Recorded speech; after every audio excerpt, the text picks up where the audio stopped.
SP news కి స్వాగతం. బులెటిన్ల ముందుగా హెడ్లైన్స్. విధ్వంసం ఆపాలంటే డీల్ చేసుకోండి. ఇరాన్కు ట్రంప్ కీలక సూచన.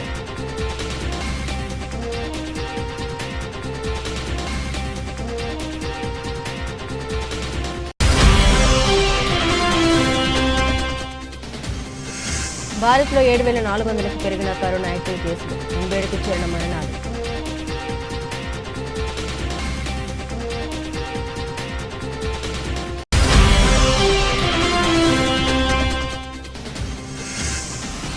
జూన్ 19న శుభాంశు శుక్ల అంతరిక్ష యాత్ర ప్రకటించిన ఇస్రో.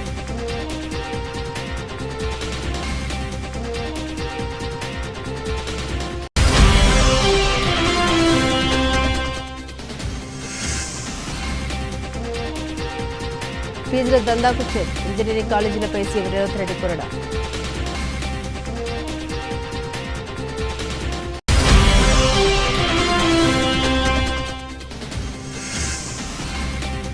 కేటీఆర్కు నోటీసులు, తీవ్రంగా స్పందించిన కవిత.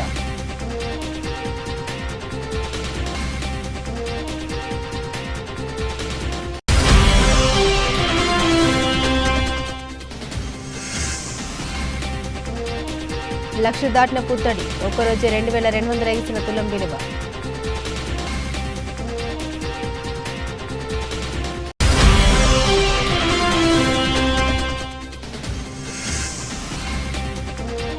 WTC ఫైనల్ గెలుపు దిశగా దక్షిణాఫ్రికా.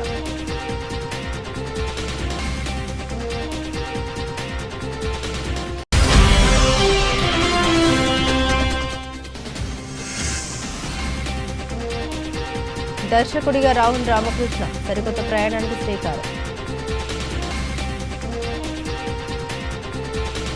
ఇరాన్పై ఇజ్రాయెల్ ఇటీవల జరిపిన సైనిక దాడులు టెహ్రాన్తో అణు ఒప్పందం కుదుర్చుకోవడానికి ఒక కొత్త అవకాశాన్ని సృష్టించాయని అమెరికా అధ్యక్షుడు డొనాల్డ్ ట్రంప్ అభిప్రాయపడ్డారు.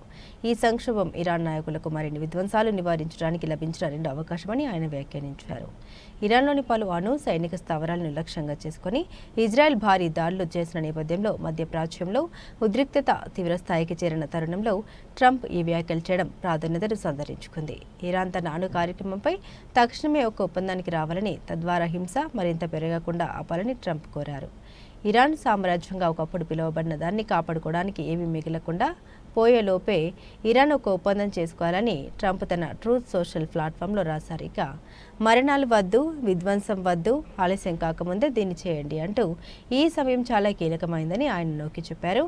గతంలో ఇరాన్కు ఒప్పందం కుదుర్చుకోవడానికి 60 రోజుల గడువు ఇచ్చినట్లు ట్రంప్ గుర్తు చేశారు. చర్చలకు సమయం వేగంగా ముగిసిపోతుందని ఆయన సూచించారు. ఒక టెలివిజన్ ఇంటర్వ్యూలో ట్రంప్ ఇజ్రాయెల్ దాడుల్ని అద్భుతమైనవని ప్రశంసించారు. ఇరాన్ తన అణు ఆశయాలను పునఃపరిశీలించకపోతే మరిన్ని దాడులు జరిగే అవకాశం ఉందని ఆయన హెచ్చరించారు. ఇజ్రాయెల్ దాడి అనంతరం ఏర్పడిన పరిస్థితులను ఉపయోగించుకొని ఇరాన్ను తిరిగి చర్చల వేదికపైకి తీసుకురావడానికి ట్రంప్ ప్రయత్నిస్తున్నట్లు ఆయన వ్యాఖ్యలు సూచిస్తున్నాయి. ప్రస్తుత పరిస్థితిని అంచనా వేయడానికి తన జాతీయ భద్రతా సలహాదారులతో సమావేశమైన ట్రంప్ ఇజ్రాయెల్కు అమెరికా మద్దతు ఉంటుందన్నారు. చర్చలకు నిరాకరిస్తే ఇరాన్ మరింత తీవ్రమైన పరిణామాల్ని ఎదుర్కోవాల్సి వస్తుందని ఆయన హెచ్చరించారు. ఇజ్రాయెల్ దాడుల తర్వాత తీవ్రత, ట్రంప్ బహిరంగ జోక్యం నేపథ్యంలో ఇరాన్ అణు కార్యక్రమం భవిష్యత్తుపై అనిశ్చితి నెలకొంది. టెహ్రాన్ ప్రతిస్పందన కోసం ప్రపంచ దేశాలు ఆసక్తిగా ఎదురుచూస్తున్నాయి. భారత్లో కరోనా వైరస్ వ్యాప్తి కొనసాగుతుంది. నిత్యం వందలాది కేసులు వెలుగు చూస్తున్నాయి. గత 24 గంటల్లో 200కి పైగా కొత్త కేసులు నమోదయ్యాయి.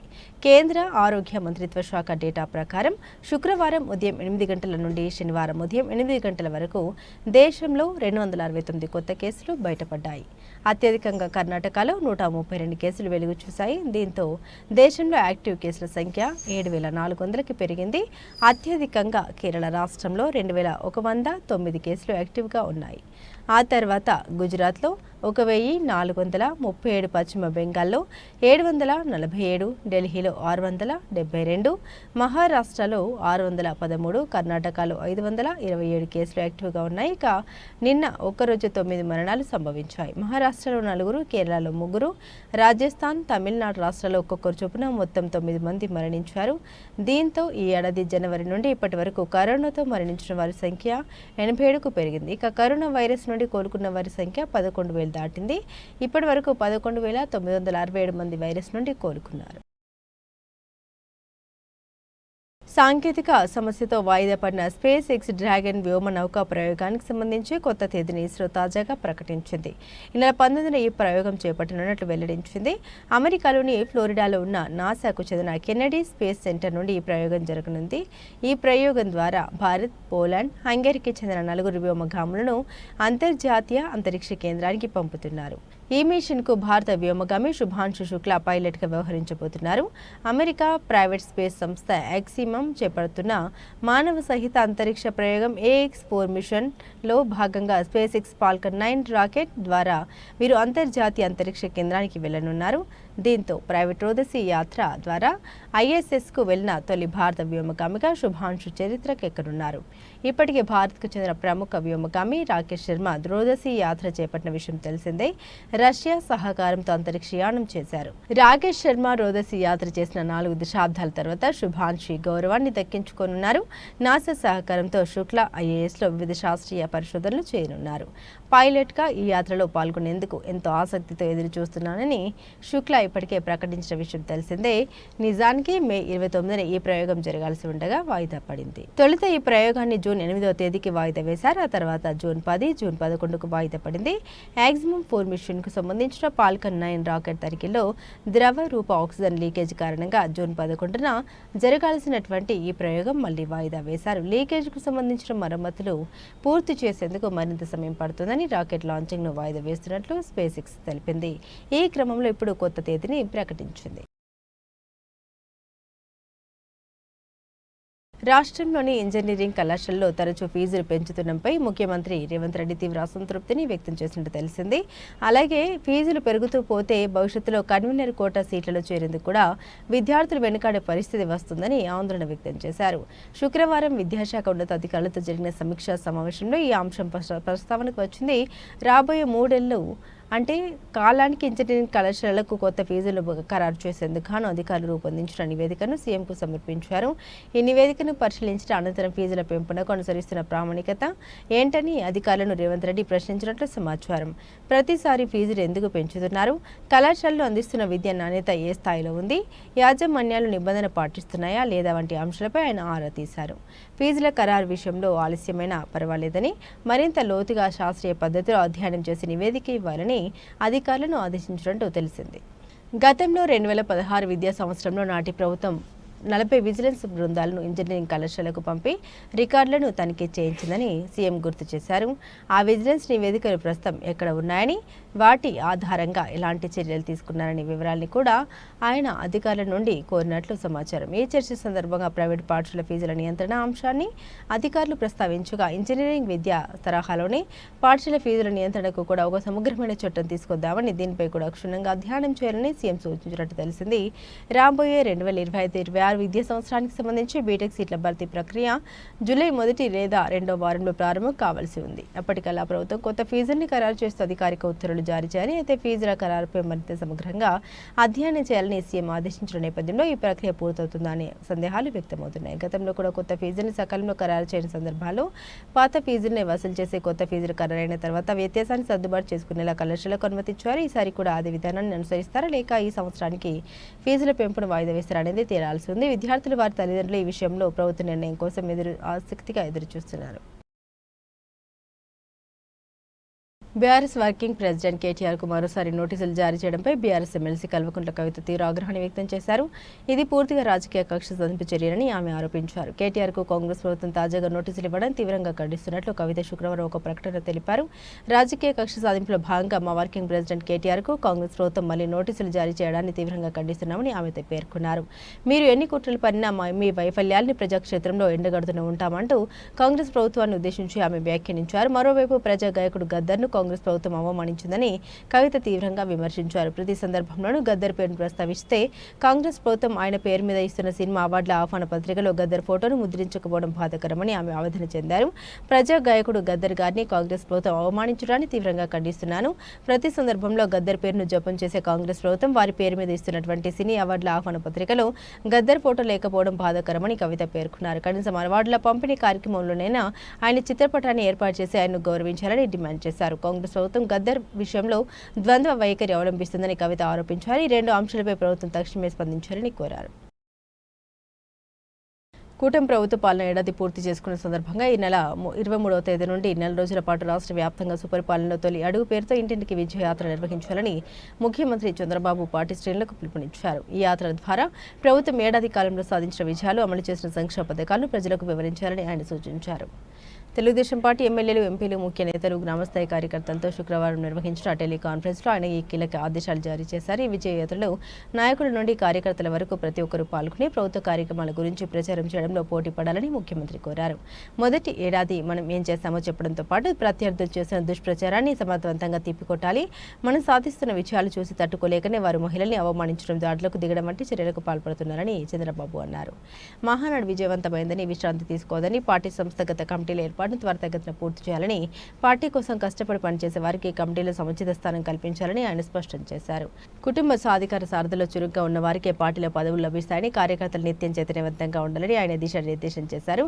ఎన్నికల్లో ఇచ్చిన హామీ మేరకు తల్లికి వందనం పథకాన్ని అమలు చేశామని, ఎంతమంది పిల్లలున్నా ప్రతి విద్యార్థికి లబ్ధి చేకూరేలా నిధులు విడుదల చేశామని సీఎం తెలిపారు. మొత్తం 67.27 లక్షల మంది విద్యార్థులకు గాను తల్లుల ఖాతాలోకి 13,000 చొప్పున పాఠశాల అభివృద్ధికి 2,000 చొప్పున జమ చేస్తున్నాం. ఈ పథకం కింద 8,747 కోట్లు కేటాయించాం. గత ప్రభుత్వం 42 లక్షల మందికి మాత్రమే ఈ పథకాన్ని వర్తింపజేసి 5,540 కోట్లు ఖర్చు చేస్తే మనం అదనంగా 25 లక్షల మందికి లబ్ధి చేకూరుస్తూ ఏటా 3,205 కోట్లు ఎక్కువగా ఖర్చు చేస్తున్నామని చంద్రబాబు వివరించారు. నలుగురు పిల్లలున్న తల్లికి 52,000 అందుతాయని, ఇంత పారదర్శకంగా పథకాన్ని అమలు చేస్తున్న కొందరు బుద్ధి జ్ఞానం లేకుండా విమర్శలు చేస్తున్నారని ఆయన మండిపడ్డారు. రైతుల సంక్షేమానికి పెద్దపీట వేస్తున్న దత్త సుఖీబాబు పథకాన్ని ఈ నెల 20వ తేదీన ప్రారంభిస్తున్నట్లు సీఎం ప్రకటించారు. ఎన్టీఆర్ భరోసా పెన్షన్ల కింద ఏటా 34,000 కోట్లు అందిస్తున్నామని, అన్నా క్యాంటీన్ల ద్వారా ఇప్పటికే 4 కోట్ల భోజనాలు సరఫరా చేశామని గుర్తు చేశారు. జూలై నుండి పార్టీ కార్యకర్తలు, నాయకులకు నాయకత్వ శిక్షణ శిబిరాలు నిర్వహిస్తామని, కార్యకర్తల్ని సమర్థవంతమైన నాయకులుగా తీర్చిదిద్దుతామని చంద్రబాబు హామీ ఇచ్చారు. అధికారంలో లేనప్పుడు కార్యకర్తలు ఎంతో కష్టపడ్డారని, ఎమ్మెల్యేలు కూడా ప్రతిరోజు పార్టీ కార్యక్రమాలకు కొంత సమయం కేటాయించి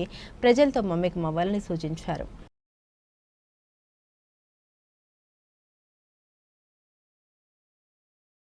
బీఆర్ఎస్ వర్కింగ్ ప్రెసిడెంట్ కేటీఆర్పై కాంగ్రెస్ సర్కార్ మరో కేసు బనాయించింది. కాంగ్రెస్ ఎమ్మెల్సీ బల్మూరు వెంకట్ ఫిర్యాదుతో సైబర్ క్రైమ్ పోలీసులు ఎఫ్ఐఆర్ నమోదు చేసింది. సీఎం రేవంత్ రెడ్డిపై అనుచిత వ్యాఖ్యలు చేశారని ఎమ్మెల్సీ బల్మూరు వెంకట్ సీసీఎస్ పోలీసులకు శుక్రవారం ఫిర్యాదు చేశారు. కేటీఆర్ వ్యాఖ్యలు రాష్ట్రంలో శాంతి భద్రతలకు విఘాతం కలిగించే విధంగా ఉన్నాయని, ఆయనపై చర్యలు తీసుకోవాలని అందులో పేర్కొన్నారు. ఈ నేపథ్యంలో కేటీఆర్పై పోలీసులు ఎఫ్ఐఆర్ ఫైల్ చేశారు. ఫార్ములా ఈ కార్ రేసులో కేటీఆర్కు ఏసీబీ మరోసారి నోటీసులు ఇచ్చిన విషయం తెలిసిందే. ఈ నెల 16న విచారణకు రావాలని కోరింది. ఇంతకు ముందు మే 28న కూడా కేటీఆర్కు ఏసీబీ నోటీసులు పంపింది. అయితే తనకు ముందుగానే యూకే, యూఎస్లలో పలు ఈవెంట్ల కోసం వెళ్లే ఏర్పాట్లు ఉండడంతో తిరిగి వచ్చిన వెంటనే ఏసీబీ ముందు హాజరవుతామని వారికి రాతపూర్వకంగా కేటీఆర్ తెలిపారు. ఇదే కేసులో ఈ ఏడాది జనవరి 3న నోటీసులు ఇచ్చిన ఏసీబీ ఇదే నెల 6న విచారణకు పిలిచింది. చట్టాన్ని గౌరవించే వ్యక్తిగా కేటీఆర్ ఏసీబీ విచారణకు లాయర్తో జనవరి 6న హాజరైతే లాయర్తో విచారణకు రానివ్వమని ఏసీబీ తేల్చి చెప్పింది. దీంతో ఏసీబీ గేటు బయటే లిఖితపూర్వకంగా తన సమాధానం రాసి ఇచ్చారు కేటీఆర్. అనంతరం జనవరి 7న హాజరు కావాలని ఏసీబీ మరోసారి నోటీసులు ఇచ్చింది. దీంతో అప్పటికే హైకోర్టులో ఆ కేసు నడుస్తుండడంతో కేసు తేలే వరకు రానని కేటీఆర్ చెప్పారు. దీంతో జనవరి 8న ఇచ్చిన నోటీసుల్లో 9న హాజరు కావాలని కోరడంతో జనవరి 9న ఏసీబీ విచారణకు కేటీఆర్ హాజరయ్యారు. మొత్తం 7 గంటల్లో 82 ప్రశ్నలు అడిగారు. ఇదే కేసులో ఎన్ఫోర్స్మెంట్ డైరెక్టరేట్ ఈడీ సైతం కేటీఆర్ను జనవరి 16న విచారణకు పిలిచింది. ఆయన జనవరి 16న 8 గంటల పాటు ఈడీ విచారణ ఎదుర్కొన్నారు. ఈడీ అధికారులు 40కి పైగా ప్రశ్నలు అడిగినట్లు సమాచారం.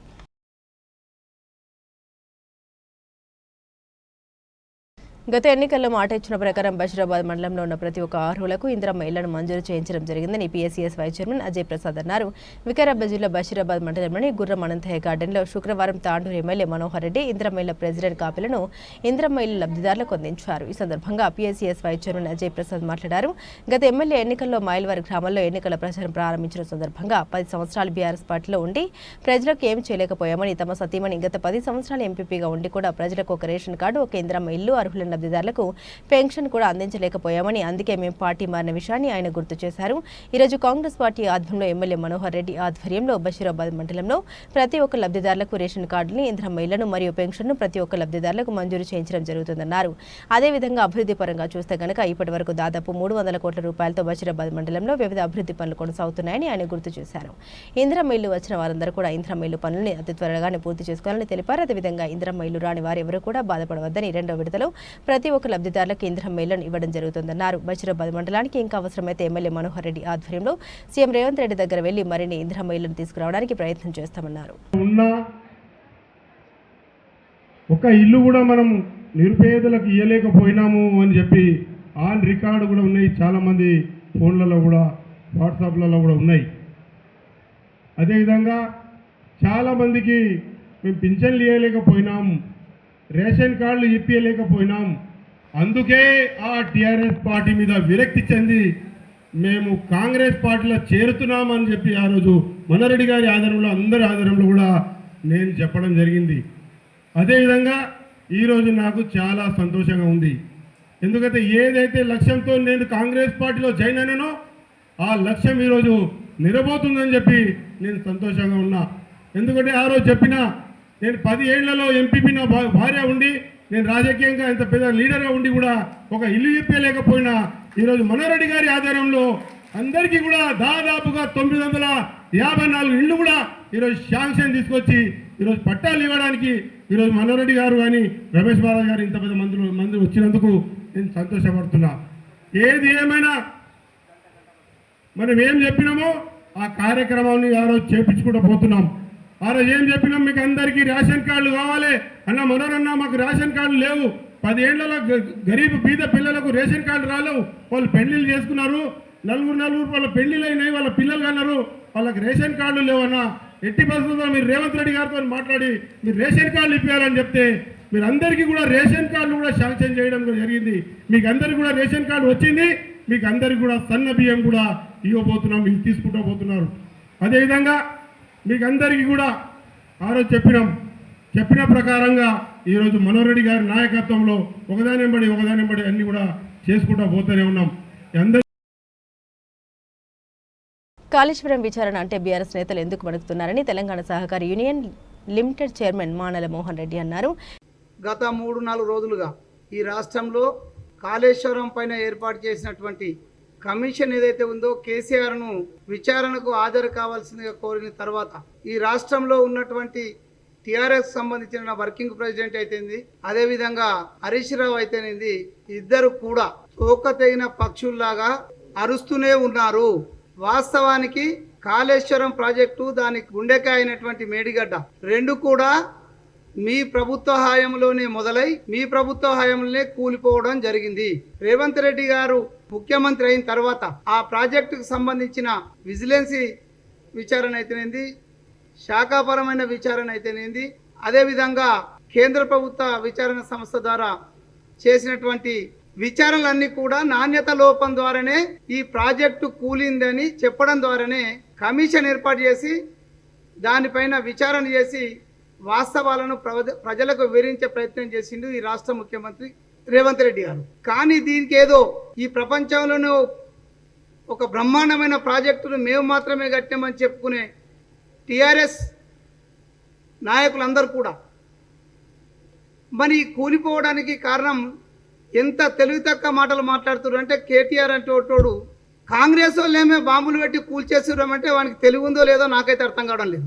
అంటే 10 సంవత్సరాలు మంత్రిగా చేసినటువంటి వ్యక్తి.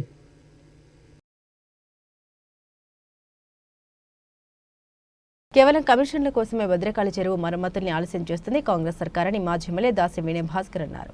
భద్రకాళి ఆలయాన్ని ఆనుకొని ఉన్నటువంటి చెరువు ఒక చరిత్ర కూడా మనకు తెలియంది కాదు.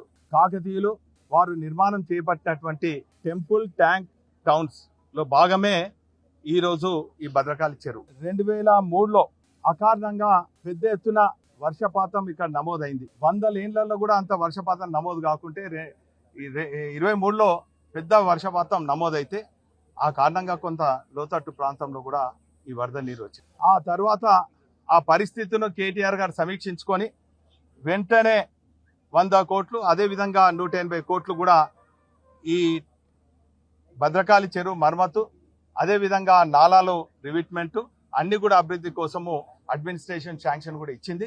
కొన్ని పనులు కూడా అయ్యే క్రమంలో ఎన్నికలు వచ్చినాయి.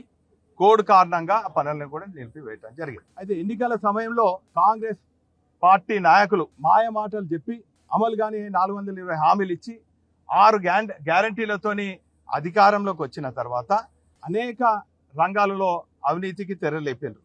అందులో భాగంగా మరి భద్రకాళి చెరువులో కూడా పూడికతీత పేరుతోని సుందరీకరణ పేరుతోని అవినీతికి తెరలేపారు. ఈ టెండర్లు మేము దక్కించుకోవాలని మంత్రులు, ఈ టెండర్లు మేము దక్కించుకోవాలని ఎంపీ, ఈ టెండర్లు మేము దక్కించుకోవాలని ఎమ్మెల్యే, ఈ టెండర్ మేము దక్కించుకోవాలి పర్సెంటేజ్ రావాలని మేయర్, అందరి మధ్యలో సమన్వయం లేక మరి కొంత ఆలస్యమైంది. మరి ఇందులో సందట్లో సడేమి అన్నట్టు మేము కూడా ఇంట్లో అవినీతిలో భాగమవుతాం అని చెప్పి ఇది వాస్తవంగా ఐబీ కార్పొరేషన్ చేయాలంటే కూడాల పేరుకపోయినటువంటి 2 బినామీ నాయకులు బినామీ కాంట్రాక్టర్లకు కూడా దక్కించే ప్రయత్నం చేసిండ్రు. చివరికి మరి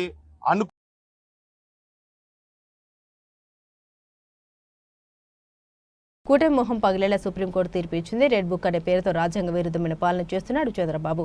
గతంలో ఎన్టీ రామారావుపై చెప్పులు రాళ్లు వేయించిన చంద్రబాబు గుర్తొస్తున్నాడు. కొమ్మినేని శ్రీనివాసరావు అరెస్టు అనాలా, పోలీసులు ఎత్తుకుపోయారని అనాలా? అత్యుత్సాహం ప్రదర్శించే పోలీసులకు 41 year నోటీస్ ఇవ్వాలని సుప్రీంకోర్టు గైడ్ లైన్స్ పట్టవా అని మాజీ మంత్రి సింగనమల వైఎస్ఆర్సీపీ సమన్వయకర్త సాకే శైలజనాథ్ మండిపడ్డారు. పరిపాలించాల్సి ఉంటుంది. 3 సంవత్సరాలు 7 సంవత్సరాల కంటే తక్కువ శిక్ష పడే ఆరోపణలు ఉన్నప్పుడు 41 నోటీస్ ఇవ్వాలి అనే సుప్రీంకోర్టు గైడ్ లైన్స్ మీకు పట్టదు. మీ యొక్క రాజకీయ పొలిటికల్ బాసుల యొక్క ఆ నవ్వులకే మీరు పొంగిపోవాల్సి వస్తుంది. వారి మొహంలో కళ చూడడం కోసమే ప్రయత్నం చేస్తూ ఉంటారు. 70 ఏళ్ళ భయపడ్డవాడు, ఎటువంటి చెడ్డ చరిత్ర లేనివాడు, ఇప్పటికే చంద్రబాబు గారు మీ చేత పలుమార్లు బాధించబడ్డవాడు. అతన్ని మీరు ఇక్కడ తీసుకెళ్తే కనీసం ఈ తెలంగాణ రాష్ట్ర పోలీసులకు కూడా స్పష్టంగా చెప్పలేదన్నది మా దగ్గర ఉన్న సమాచారం. సుప్రీంకోర్టు ఏం చెప్పిందో మీకు గుర్తుకుందా? ఒకసారి చదవండి. ఊరకనే ప్రజల్ని భయపడించడం కాదు. ఈరోజు ఏదో మాట్లాడుతూ సూపర్ 6 ఇచ్చేసా, అయిపోయినాయి, అమలు అయిపోయినాయి. అసలు చెప్పడానికైనా కానీ నాకు రాజశేఖర రెడ్డి గారు గుర్తుకొస్తూ ఉన్నారు. రాజశేఖర రెడ్డి గారు అసెంబ్లీ ఇట్లానే వాళ్ళు చెప్పడానికి మీకైనా అది ఉందా అని. అతను నీ ఫ్రెండ్గా, అతను నీకు సరి సమానం కాబట్టి, లేకుంటే నీ సమాన వయసు కాబట్టి నా మాట అనగలిగాడు, నేను అనలేకపోతా ఉన్నా. నీకు అది ఉందా అని ఆయన అంటాడు ఆఖరికి ఆ రోజున. ఈ రోజున కొమ్మినేని శ్రీనివాసరావు సంఘటనని నిన్న ఎంత జుగుప్సాకరంగా మాట్లాడావు, ఎంత జుగుప్సాకరంగా మాట్లాడేసరికి వినడానికి అసహ్యం వేస్తుంది. ఆడపిల్లకాయలను అడ్డం పెట్టుకొని రాజకీయం చేసే ప్రయత్నమా నువ్వు? టీవీ డిబేట్లలో ఒక వ్యాఖ్యాత ఏదైనా వ్యాఖ్యానిస్తే ఆ వ్యాఖ్యాతకు అక్కడ దాన్ని నడిపించే వారికి కూడా సంబంధం ఏంది? నవ్వాడట. సుప్రీంకోర్టులు చెప్పారు, మీ మొహం మీదే నవ్వారు సుప్రీంకోర్టు జడ్జి, గౌరవ జడ్జిలంతా. ఆఖరికి చంద్రబాబు నాయుడు గారు మీ లాయర్ల మొహం మీద నవ్వితే మీ మీద నవ్వినట్లే గుర్తుపెట్టుకోండి. బంగారం మళ్లీ దూసుకుపోయింది. ఇరాన్పై ఇజ్రాయెల్ మిలిటరీ దాడుల నేపథ్యంలో అంతర్జాతీయ దేశీయాలు ఒకసారి అనిశ్చిత పరిస్థితి నెలకొన్నాయి. దీంతో అతి విలువైన లోహాల ధరలతో పాటుగా క్రూడాయిల్ ధరలు బగ్గుమన్నాయి. గత కొన్ని రోజులుగా తగ్గుతూ వచ్చిన పుత్తడి ధర తిరిగి ₹1,00,000 అధిగమించింది. ఢిల్లీ బులియన్ మార్కెట్లో 10 గ్రాముల ధర 2200 ఎగబాకి 1,01,540గా నమోదైంది. దీంతో పాటు 99.5% స్వచ్ఛత కలిగిన 10 గ్రాముల పుత్తడి ధర 1,900 ఎగబాకి 1,07,000గా పలికింది. గతంలో ఏప్రిల్ 20న బంగారం ధర 1,800 ఎగబాకి చరిత్రక గరిష్ట స్థాయి 1,01,600 పలికింది. బంగారంతో పాటు వెండి కూడా పెట్టింది. పారిశ్రామిక వర్గాలు నాణేల తయారీదారుల నుండి కొనుగోలు ఊపందుకోవడం వెండి రికార్డు స్థాయిలో దూసుకుపోతుంది. కిలో వెండి 1,100 ఎగబాకి 1,08,100గా పలికింది. ఈ నెల 9న కూడా వెండి 1,000 అధికమై చారిత్రక గరిష్ట స్థాయి 1,08,100కి చేరుకున్న విషయం తెలిసిందే. మరోవైపు మల్టీ కమోడిటీ ఎక్స్చేంజ్లో ఆగస్టు నెల డెలివరీ కాంట్రాక్ట్ గాను 2011 ఎగబాకి 1,04,300గా నమోదైంది. అంతర్జాతీయ మార్కెట్లో ఔన్స్ గోల్డ్ ధర $28.30 ఎగబాకి $3,415.13 పలికింది. ఇరాన్పై ఇజ్రాయెల్ దాడుల నేపథ్యంలో ముదుపర్లు తమ పెట్టుబడుల్ని పుత్తడి వైపు మళ్లించడం ధర పెరగడానికి కారణమన్నారు.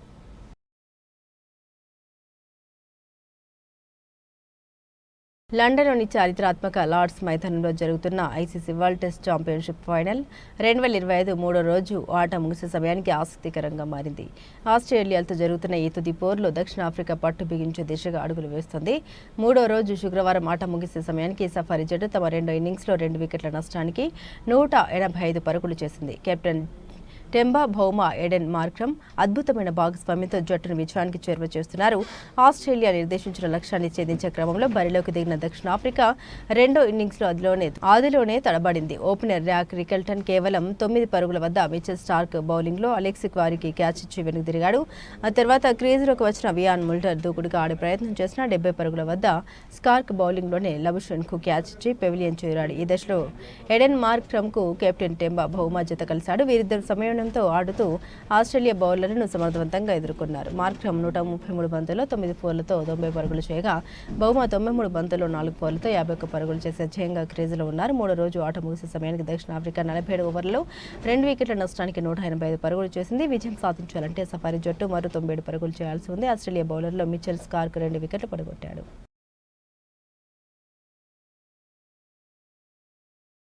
తెలుగు సినీ ప్రేక్షకులకు తనదైన సహజమైన నటన, కామెడీ టైమింగ్తో సుపరిచితులైన నటుడు రాహుల్ రామకృష్ణ ఇప్పుడు సరికొత్త ప్రయాణానికి సిద్ధమవుతున్నారు. అర్జున్ రెడ్డి, భరత్ నేను, జాతిరత్నాలు వంటి విజయవంతమైన చిత్రాలు కీలక పాత్ర పోషించి విశేష ప్రేక్షక ఆదరణ పొందిన ఆయన ఇప్పుడు దర్శకుడిగా మారి మెగా ఫోన్ పట్టేందుకు సన్నాహాలు చేసుకుంటున్నారు. ఈ విషయాన్ని తెలియజేస్తూ ఆయన ఎక్స్ వేదికగా ఈరోజు ఉదయం ఒక పోస్టు పెట్టారు. దర్శకుడిగా అన్న తొలి ప్రాజెక్టు, మీలో ఎవరికైనా ఆసక్తి ఉంటే దయచేసి మీ షో రీల్స్ ఫోటోలను నా మెయిల్కు పంపించండి అని పేర్కొన్నారు. ఈ చిత్రానికి ఆయన నిర్మాతగా వ్యవహరించనున్నారని సమాచారం. ఇక పరిశ్రమ వర్గాల నుండి అందుతున్న తాజా సమాచారం ప్రకారం రాహుల్ రామకృష్ణ తన తొలి దర్శకత్వ ప్రయత్నానికి సంబంధించిన కథను ఇప్పటికే పూర్తి చేశారు. ప్రస్తుతం ఈ సినిమా కోసం నటినట్ల ఎంపిక ప్రక్రియను కూడా ప్రారంభించినట్లు తెలుస్తుంది. సినిమా కథాంశం, ఇతర నటినట్లు, సాంకేతిక బృందం వంటి వివరాలు ఇంకా గోప్యంగానే ఉన్నప్పటికీ ఈ ప్రాజెక్టు పనులు మాత్రం చురుగ్గా సాగుతున్నాయని సమాచారం. రాబోయే కొద్ది నెలల్లో ఈ సినిమాకు సంబంధించి మరిన్ని అధికారిక ప్రకటన వెలువడే అవకాశం ఉందని సినీ వర్గాలు ఉంటున్నాయి. నటనతో పాటు గతంలో రచయితగా, జర్నలిస్ట్గా కూడా పనిచేసిన అనుభవం రాహుల్ రామకృష్ణకు ఉంది. రాహుల్ రామకృష్ణ 2015లో విడుదలైన అర్జున్ రెడ్డి చిత్రంలోని శివ పాత్రతో తెలుగు ప్రేక్షకులకు బాగా కనెక్ట్ అయ్యారు. ఈ సినిమా ఘన విజయం సాధించడంతో పాటు ఆయన నటనకు విమర్శకుల ప్రశంసలు దక్కాయి. అప్పటి నుండి గీతా గోవిందం, బ్రోచేవారెవరా, అలవైకుంఠపురంలో వంటి అనేక విజయవంతమైన చిత్రాల్లో తనదైన నటనతో ప్రేక్షకుల్ని మెప్పించారు. సహాయ నటుడిగా తనకంటూ ఒక ప్రత్యేక గుర్తింపు తెచ్చుకున్నారు. రచనా కథనంపై ఉన్న ఆసక్తి, అనుభవమే రాహుల్ రామకృష్ణను దర్శకత్వం వైపు నడిపించిందని పలువురు అభిప్రాయపడుతున్నారు. పాత్రలకు రహస్యాన్ని, వాస్తవికతను జోడించడంలో ఆయనకున్న ప్రతిభ దర్శకుడిగా కూడా ఆయన సినిమాలో కనిపిస్తుందని అభిమానులు ఆశిస్తున్నారు. బులెటిన్ ముగించే ముందు హెడ్లైన్స్ మరోసారి. విధ్వంసం ఆపాలంటే డీల్ చేసుకోండి, ఇరాన్కు ట్రంప్ కీలక సూచన.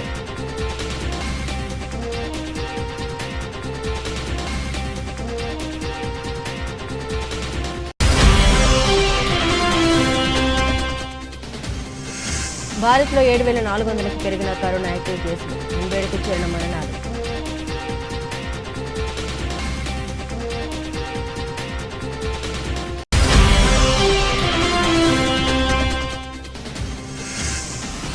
జూన్ 19న శుభాంశు శుక్ల అంతరిక్ష యాత్ర ప్రకటించిన ఇస్రో.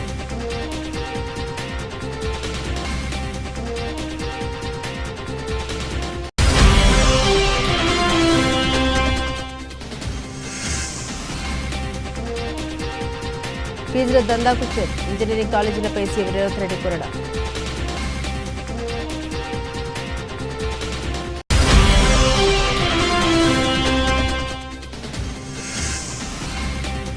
కేటీఆర్కు నోటీసులు, తీవ్రంగా స్పందించిన కవిత.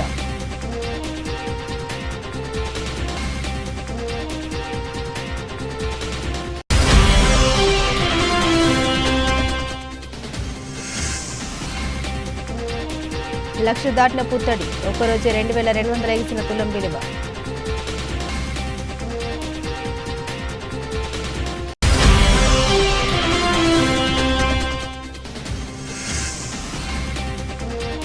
WTC ఫైనల్ గెలుపు దిశగా దక్షిణాఫ్రికా.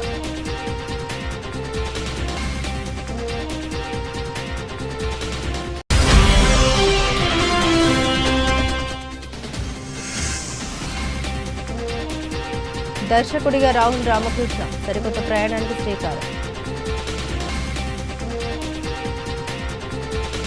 ఇవి బులెటిన్లోని విశేషాలు. తిరిగి మరో బులెటిన్తో మళ్ళీ కలుసుకుందాం. అంతవరకు సెలవు. నమస్కారం.